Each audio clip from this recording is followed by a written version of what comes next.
მოგესალმებით მეგობრებო, განვაგრძობთ C#-ის შესწავლას და განვაგრძობთ საუბარს კოლექციების შესახებ. დღეს ვისაუბრებთ საკმაოდ საინტერესო თემებზე და ეს თემები არის ინტერფეისები i-ენუმერებლი და i-ენუმერატორი.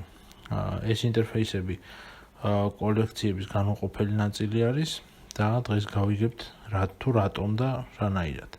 აგრეთვე განვიხილავთ დღეს for each cycles.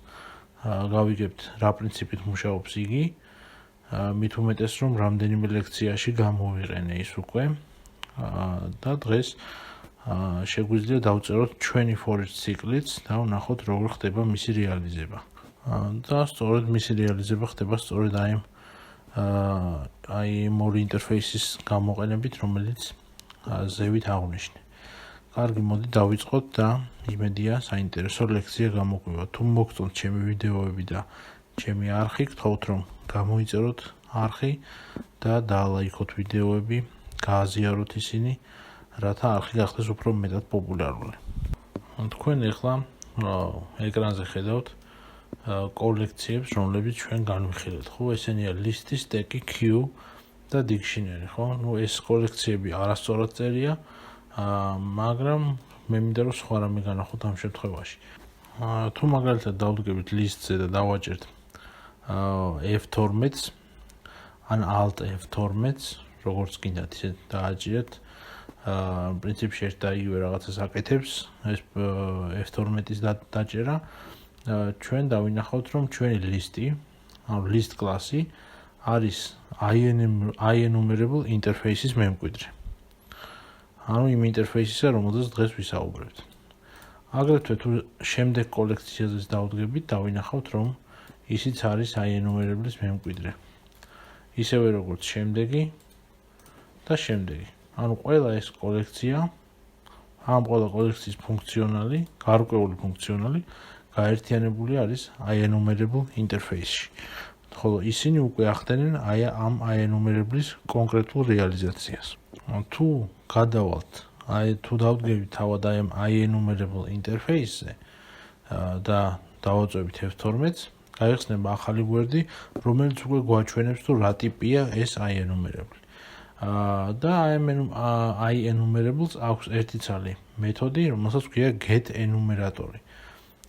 თუ წავიკითხავთ, თუ რას აკეთებს ეს მეთოდი, ეს მეთოდი გამოიყენება იმისთვის, რომ მოხდეს ჩვენი i-enumerable კოლექციის შიგნით იტერაცია.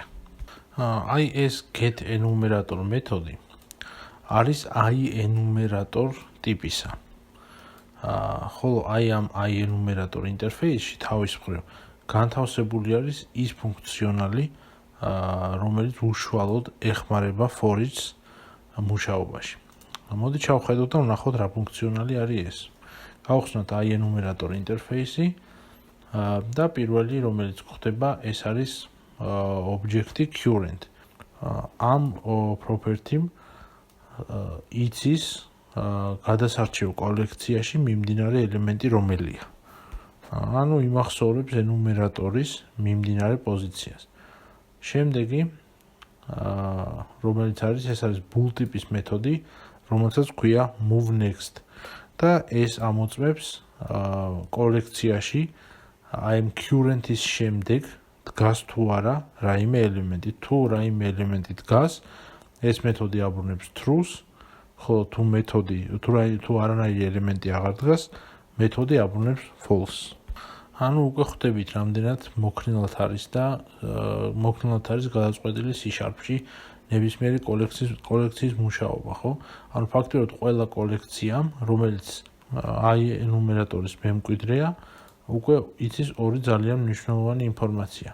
ანუ მიმდინარე ელემენტის შესახებ ინფორმაცია და მის შემდგომი ელემენტის არსებობის შესახებ ინფორმაცია. თუ ელემენტი ხდება, enumerator-ი გადავა ამ ელემენტზე, ანუ move next-ი მოხდება, ანუ წაიწევს ეს ნაბიჯი წინ, თუ არ ხდება, დაბრუნდება false-ი. ეს ნიშნავს, რომ ჩვენ კოლექციაში იტერაცია უკვე შეუძლებელია, რადგან ელემენტები შიგნით აღარ არის ჩაწერილი. და ბოლო ფუნქცია, რომელიც ხდება, ეს არის void ტიპის ფუნქცია, რომელსაც ქვია reset. ეს ფუნქცია, ანუ ენუმერატორს ანუ უბრალოდ მიმთითებელს აბრუნებს საწყის პოზიციაზე, ანუ იმ ადგილზე, საიდანაც იტერაცია დაიწყო. კონკრეტულად თუ როგორ მოხდება აი ამ ენუმერატორის, აი ამ მიმთითებლის მოძრაობა და მუშაობა სხვადასხვა კოლექციების შემთხვევაში ეს ლოგიკა განსხვავებულია და განსხვავებულად არის რეალიზებული. მაგალითად, დიქშინერის შემთხვევაში ეს ხდება განსხვავებულად, ლისტის შემთხვევაში ხდება განსხვავებულად და ასე შემდეგ. ეს უკვე დამოკიდებულია არა თავად ინტერფეისზე, რომელსაც ჩვენ განვიხილავთ, არამედ მის კონკრეტულ რეალიზაციაზე, თუ რა სახით მოხდება მისი რეალიზაცია. აი ახლა კი მოდი უკეთესად რომ გავიგოთ აი ეს ჩვენი მაგალითი და ის თუ როგორ მუშაობს ეს ინტერფეისი, შევქმნათ რაღაცა მასივი მთელი რიცხვებისთვის და რომელსაც დავარქმევთ სახელად numbers და შევავსებთ რაღაცა რიცხვებით, ხო? ესეთი მასივი უკვე შექმნილი მაქვს და მოდი ვიმუშაოთ მასზე.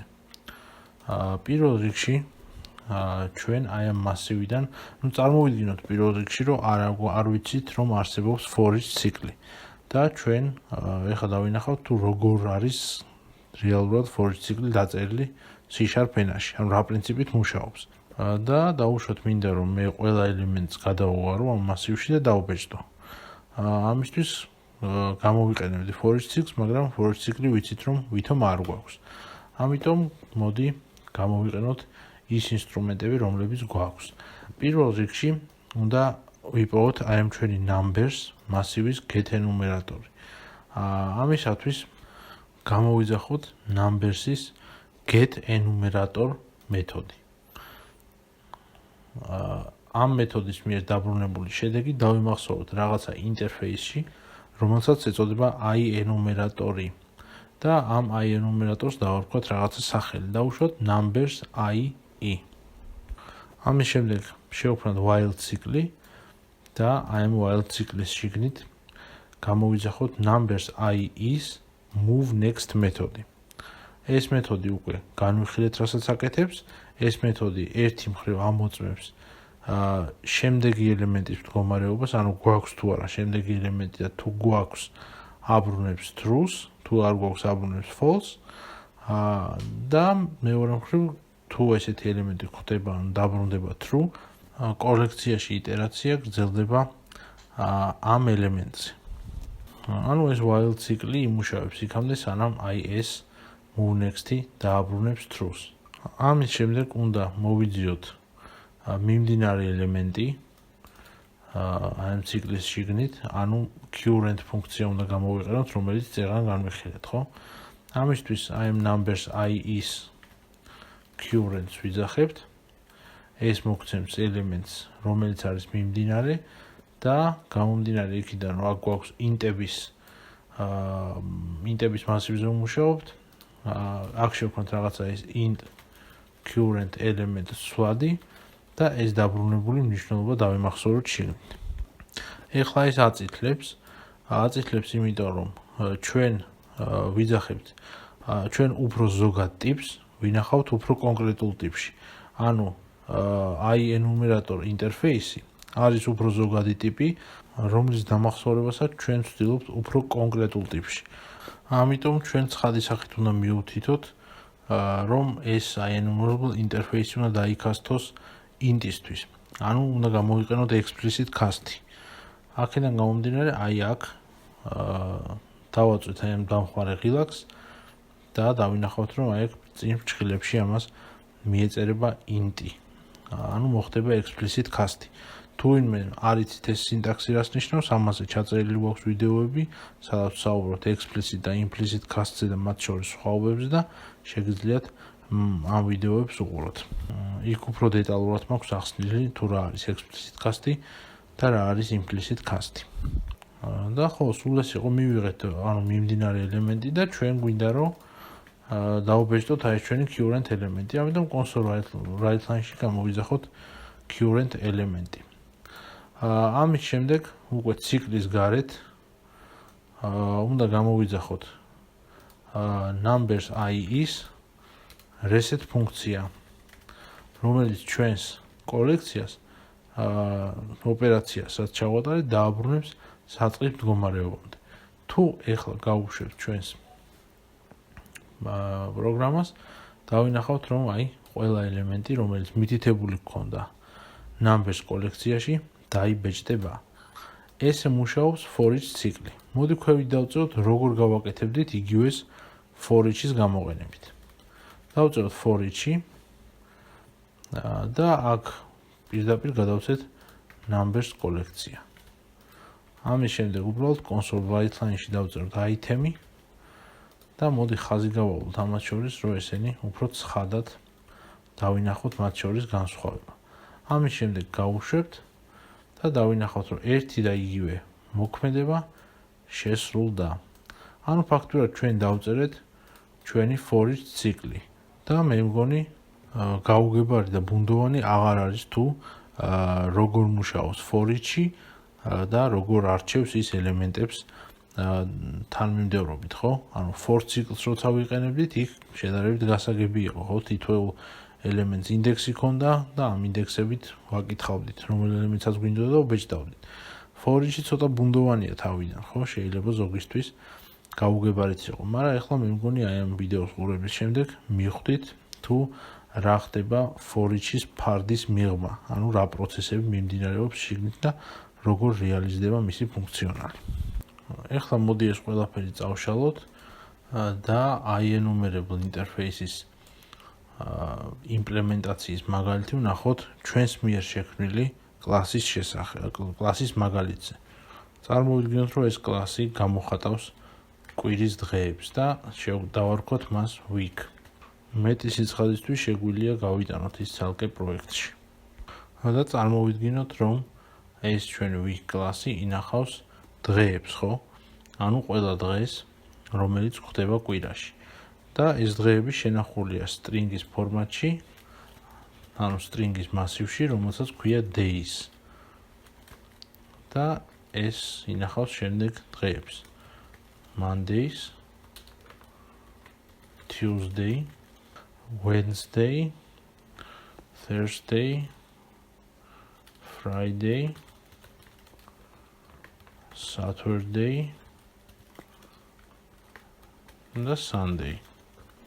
და მოდი ახლა ჩვენს main მეთოდში შევქმნათ ჩვენი week კლასის ობიექტი. და ამის შემდეგ მოდი for each-ი გამოვიძახოთ და item-ის ადგილზე გადავცეთ რაღაცა day. ანუ პრინციპში ამას მნიშვნელობა არ აქვს, რა სახელი ერქმევა, თუ გინდა day ერქვას, თუ გინდა ჩვეულებრივ item-ი დატოვეთ. ანუ ეს სახელი არის მთლიანად თქვენ სურვილზე დამოკიდებული, მაგრამ ლოგიკური რო იყოს, დავუშვათ გვინდა რომ დავაბეჭდოთ ყველა დღე, ხო? ამ ჩვენს კვირაში. ამიტომ ამას დავარქვათ day. იყოს ვარი, არ არის პრობლემა, შეგვიძლია string-იც მივუთითოთ. ცხადი სახით რომელ ტიპს გამოვიყენებთ, იყოს ამ შემთხვევაში ვარი. და აი აქ უკვე მივუთითოთ ჩვენი ობიექტი, ანუ week. და როგორც ხედავთ, და შემდეგ მოდი გამოვიძახოთ console write-line day. ანუ დავუშვათ გვინდა რომ დავაბეჭდოთ ყველა დღე. მაგრამ როგორც ხედავთ, error-ს აგდებს, აწითლებს და თუ ჩავხედავთ error-ს, ეს გვეტყვის, რომ for each-ი ციკლი ვერ იმუშავებს ამ ჩვენი მონაცემებისთვის, იმიტომ რომ ეს ჩვენი კლასი არ არის enumerable-ის მემკვიდრე. შესაბამისად არ გააჩნია getEnumerator მეთოდი. შესაბამისად აი ამ ჩვენმა for each-ი ანუ არ იცის რომ for each-ის ფუნქციონალი შეიძლება ჰქონდეს. აქედან გამომდინარე, აი ეს ჩვენი week კლასი უნდა გავხადოთ enumerable interface-ის მემკვიდრე. თავად ეს ინტერფეისი მოთავსებულია system collections namespace-ში, ამიტომ შემოვიტანოთ system collections namespace-ი იმისთვის, რომ მივხვდეს ეს ჩვენი კლასი თუ რა არის ეს enumerable. ეხლა ისევ აწითლებს, იმიტომ რომ ჩვენ კი მოვახდინეთ დავუკავშირეთ მემკვიდრეობით ჩვენი კლასი enumerable interface, მაგრამ ის მის იმპლემენტაციას არ ვახდენთ. ამიტომ ისევ ვირჩევთ ამ დამხმარე ნათურას და ვაწვევით implement interface. აი ახლა უკვე აი ამან მოვახდინეთ ჩვენი ფუნქციონალის იმპლემენტაცია და მოგცა ესეთი getEnumerator მეთოდი, რომელიც აბრუნებს enumeratoR ტიპს, ხო? ნუ ჩვენი აი ეს კლასი უკვე რეალურ კოლექციას ემსგავსება. ანუ ითვისებს იმავე კოლექციის ფუნქციონალს, რომელიც დასაწყისში ვიდეოს დასაწყისში გაჩვენეთ, რომელიც აქვს list-ს და სხვა კოლექციებს. აი ამ ფუნქციის დაწერა ძალიან მარტივია. ამ ფუნქციამ უბრალოდ უნდა დააბრუნოს days get enumerator. ანუ იმ კოლექციის get enumerator, რომელიც მოთავსებული არის ჩვენს quick class-ში. როგორც კი დავწერთ ამას, უკვე დავინახავთ, რომ error-ი, რომელიც აქამდე გქონდა გაქრება, თუ გავუშვებთ ჩვენ პროგრამას, კვირის დღეები ჩვეულებრივად დაიბეჭდება, ანუ for each ციკლი აი ამ ჩვენი პროგრამისათვის, ჩვენი კლასისთვის უბრალოდ ამუშავდა ისე, როგორც უნდა მუშაობდეს. ხოლო რა ხდება ამ for each-ის მიღმა და როგორ არის აწყობილი, ეს უკვე ვიდეოს დასაწყისში განვიხილეთ. ეხლა ყველაფერი მუშაობს, შეგვიძლია ესეც ვწეროთ, მაგრამ შეგვიძლია უფრო სიღრმეებში ჩავიდეთ და ცოტა კიდე გავართულოთ რაღაცები. აი ხა ამ შემთხვევაში ჩვენ enumerable interface-ი გამოვიყენეთ მხოლოდ იმიტომ, რომ მოგვეხდინა get enumerator მეთოდის იმპლემენტაცია, რომელიც თავის მხრივ დააბრუნებდა enumerator ტიპს, ხო? ხოლო თავად ფუნქციონალი, რომელიც აქ გავწერეთ, ეს ანუ ჩვენ ძალიან მარტივად მოვიქეცით, იმიტომ რომ გამოვიყენეთ days კოლექციის get enumerator მეთოდი. ანუ გამოვიყენეთ massive-ის get enumerator-ი, ანუ ეს string-ის massive-ი გვაქვს აქ days-ი და იმისი არსებული ფუნქციონალი დავაბრუნებინეთ და ამან იმუშავა. მაგრამ ეს ძალიან მარტივია, იმიტომ რომ ჩვენ ეხლა ვიყენებთ უკვე არსებულ ფუნქციონალს, ანუ massive-ის enumerator-ს ვაბრუნებინებთ. თუ მოგვინდება, რომ ჩვენ აი ამ ენუმერაციის ლოგიკა და იტერაციის ლოგიკა შევცვალოთ ჩვენი კოლექციისთვის და ჩვენი ვარიანტი დავწეროთ და არა უკვე გამოყენებული და ეს დაგვჭირდება სავარაუდოდ მომავალში, ამისათვის მოვახდინოთ უკვე ჩვენ გვჭირდება, რომ არა თავად enumerable interface-ის იმპლემენტაცია მოვახდინოთ, რომელიც აქ გვაქვს, არამედ პირდაპირ enumerator interface-ის იმპლემენტაცია მოვახდინოთ და ეს enumerable interface-ი საერთოდ დავშალოთ. მაგრამ მოდი ამ quick class-ის მაგალითზე ამას ნუ გავაკეთებთ. ეს ჯერჯერობით იყოს როგორც არის და მოდი შევქმნათ დავამატოთ ერთი კლასი ამ ჩვენ პროექტს, რომელსაც დავარქმევთ week enumerators. week enumerator. და უკვე აი ეს ახდენდეს enumerator interface-ის იმპლემენტაციას. enumerator interface-ი არის system collections namespace-ში გაწერილი ინტერფეისი, ამიტომ ჯერ იმისაც რომ გამოვიყენოთ, შემოვიტანოთ system collections namespace. და ამის შემდეგ უკვე მოვახდინოთ იმპლემენტაცია და დავინახავთ, რომ აი ეს მეთოდები current-ი, moveNext-ი, reset-ი, რომლებიც აქამდე default-ად ქონდა გაწერილი, უკვე ჩვენს week enumerator class-ში მოხდება, რაც ნიშნავს იმას, რომ ჩვენ ამ მეთოდების გადატვირთვა მოგვიწევს, უბრალოდ არა გადატვირთვა, არამედ ჩვენეული ინტერპრეტაციით დაწერა მოგვიწევს. გამომდინარე იქიდან, რომ მუშაობთ string ტიპის massive-ზე, რომელსაც ქვია days, მოდი შევქმნათ string ტიპის massive-ი ჩვენს კლასში, რომელსაც დავარქმევთ days. აგრეთვე გვჭირდება enumerator-ის პოზიციის, მიმდინარე პოზიციის განსაზღვრელი ცვლადი, რომელიც იქნება რაღაცა რიცხვითი მნიშვნელობა, ამიტომ შევქმნათ რაღაცა int position ცვლადი, რომელიც დასაწყისში უდრიდეს -1-ს. აგრეთვე მეტი მოქნილობისთვის ჩვენს week enumerators დავუწეროთ კონსტრუქტორი, რომელიც პარამეტრად მიიღებს string days massives და კონსტრუქტორის შიგნით მოხდება ამ არსებული massive-ის და კონსტრუქტორში გადმოცემული massive-ის გატოლება. ანუ this days-ი უდრის days. ეხლა უკვე შეგვიძლია ვიფიქროთ თუ როგორ უნდა იმუშაოს აი ამ ჩვენმა მეთოდებმა და property-მ, რომლის იმპლემენტაციაც მოხდა, ხო? როგორც ხედავთ, პირველი არის current property, რომელიც იღებს მიმდინარე ობიექტს, ხო? და ამის ლოგიკა უნდა იყოს ესეთი. ამის მუშაობის ლოგიკა უნდა იყოს შემდეგნაირი. როგორც ხედავთ, ეს არის get only, ანუ მას შეუძლია მხოლოდ დააბრუნოს მნიშვნელობა და არა მიენიჭოს. ამიტომ აი ამ get-ის შიგნით ხსნით ფიგურულ ფრჩხილებს და აქ წერთ შემდეგ რაღაცას. To ანუ if position უდრის -1-ს, ანუ თუ იტერატორის პოზიცია არის -1, ან პოზიცია, ანუ მიმდინარე პოზიცია მეტია ან ტოლი დღეების სიგრძეზე, ანუ days length-ზე, ესეთ შემთხვევაში უნდა მოხდეს exception-ი, ანუ throw new invalid operation exception.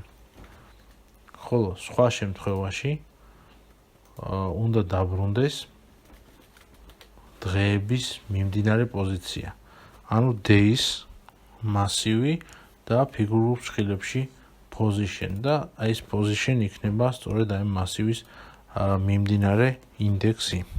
მოდი შემდეგში მოვახდინოთ reset-ის ფუნქციონალის გაწერა, ის ძალიან მარტივია, reset-მა უბრალოდ უნდა დააბრუნოს ჩვენი იტერატორი საწყის პოზიციაზე. ამიტომ დავწეროთ position-ი უდრის -1-ს. აი ეს უნდა გააკეთოს სულ რაც ევალება ჩვენს reset-ს. და მოდი ახლა ვნახოთ რა უნდა გააკეთოს ჩვენმა move next ფუნქციამ. ანუ move next ფუნქციას ევალება რომ გადაამოწმოს არის თუ არა, ანუ დგას თუ არა მიმდინარე პოზიციის, ანუ position-ის მარჯვნივ ელემენტი. თუ დგას, ანუ position-ის შემდეგ თუ დგას ელემენტი, position-ი უნდა გაიზარდოს 1-ით და დაბრუნდეს შედეგად true. თუ არ დგას, უნდა დაბრუნდეს false. ამიტომ მოდი გადავამოწმოთ. აქ დავწერთ if პირობა ჩვეულებრივად თუ position-ი ნაკლებია days-ის length-ს -1-ზე, position-ი უნდა გაიზარდოს 1-ით, ანუ position ++ და return true. სხვა შემთხვევაში, else შემთხვევაში return false. აი ეს უნდა გააკეთოს ჩვენმა move next ფუნქცია. ხო, სულ ეს იყო ფუნქციონალი, რომელიც უნდა დაგვეწერა ჩვენი weak enumerator-ისთვის. ეხლა უკვე გადავიდეთ ჩვენს weak class-ში, რომელიც თავისი get enumerator-ის ტიპად იყენებს days-ის get enumerators, ანუ მასივის უკვე არსებულ get enumerators და მოდი ეს შევცვალოთ და დავაბრუნებინოთ. დავწეროთ return new weak enumerator. ანუ უკვე გამოვიყენოთ ის enumerator, რომელიც ჩვენ ახლა დავწერეთ. და ფრჩხილებში გადავცეთ ის კოლექცია, რომელზეც გვინდა რომ იმუშაოს ამ ჩვენმა enumerator-მა. და ეს კოლექცია არის days. ახლა გადავიდეთ ჩვენ main მეთოდში, სადაც არაფერი არ შეიცვალა. ანუ ეს wiki ჩვეულებრივად მუშაობს როგორც აქამდე მუშაობდა, ეს for each-მაც წესით უნდა იმუშაოს. გავუშვათ ჩვენი კოდი და დავინახოთ რომ კვირის დღეები ჩვეულებრივად დაიბეჭდა. ხო, დაიბეჭდა უკვე ჩვენი enumerator-ის მიერ, ანუ ჩვენს მიერ დაწერილი enumerator-ის გამოყენებით. ხო, აი ესე არის იმპლემენტირებული აი ეს მეთოდები, აი enumerable, აი enumerator-ი და for each-ის მუშაობის პრინციპის გავიგეთ, დავწერეთ ჩვენი enumerator-ი, დავწერეთ ჩვენი for each-ი while ციკლის გამოყენებით და ვფიქრობ საკმაოდ მოცულობითი ლექცია გამოგვივიდა, საინტერესო. იმედია თქვენც მოგეწონათ და თუ მოგეწონათ, დაალაიქეთ ვიდეო, გამოიწერეთ არხი, გაუზიარეთ მეგობრებს და დამეხმარეთ რომ არხი გახდეს უფრო მეტად პოპულარული. მე დღეს დაგემშვიდობებით, გისურვებთ წარმატებებს და მომავალ შეხვედრამდე.